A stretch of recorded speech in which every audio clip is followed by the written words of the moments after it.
And be quiet with all the family home. Last night's dream, I was on a college campus, and it had on the second floor of one of its um, education buildings, they had a weed shop, and you had to really look to find it.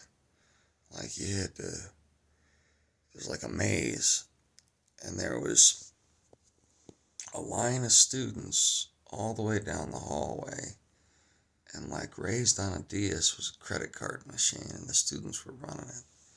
And some professor was running it too, and they were making a killing.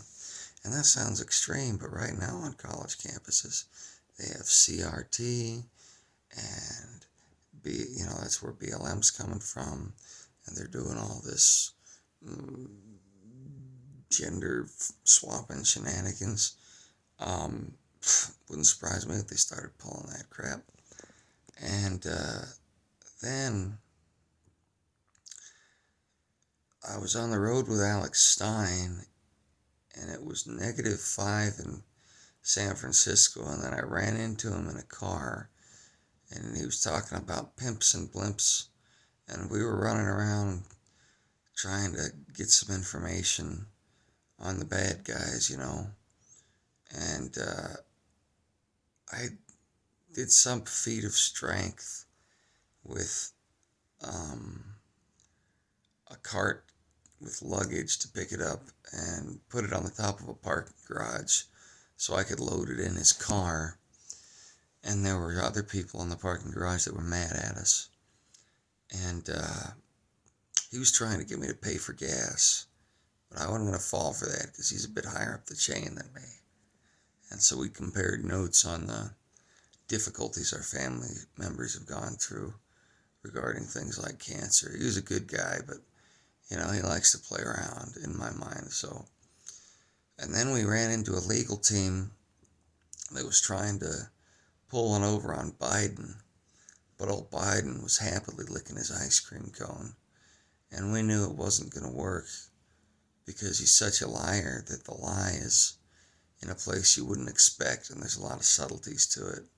So he kept kerfuffling the legal teams, and he wasn't licking ice cream, but that was the attitude you got from him. He was like, "Nah, Jack, it was this way." Yeah, he wasn't doing that. That's the attitude you got, like a slick mafioso, if you will. And there was some poor gal who really sincerely had a good point. She was giving him the fifth degree in terms of legal interrogation. And he kept answering different than she expected, likely bald-facedly lying.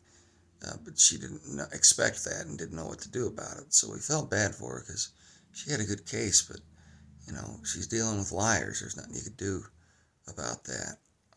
So, I was telling him, you got to go at it from a different angle. You're not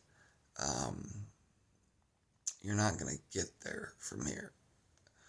And then there was something else going on, and somehow we were in Australia, and an Aborigine told me the name meant a pun.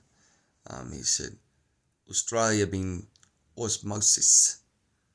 Oz-mosis. Everything spreading out together. And I thought that was pretty funny. I don't think any of that is accurate, but it is wildly metaphorical with a heady dose of analogy. So there's some interpretable shenanigans there for sure. I don't know. Anyway, Alex Stein, love your stuff. Pimp on a blimp, get him. Pimp on a blimp, flame throwing the simp, drop kicking the gimp. Ain't no one a wimp. I'm not awake enough to rhyme like that. I'm being quiet because the whole family's here. Christmas is tomorrow, you see. And they can probably hear me talking even now, so it doesn't matter. But anywho.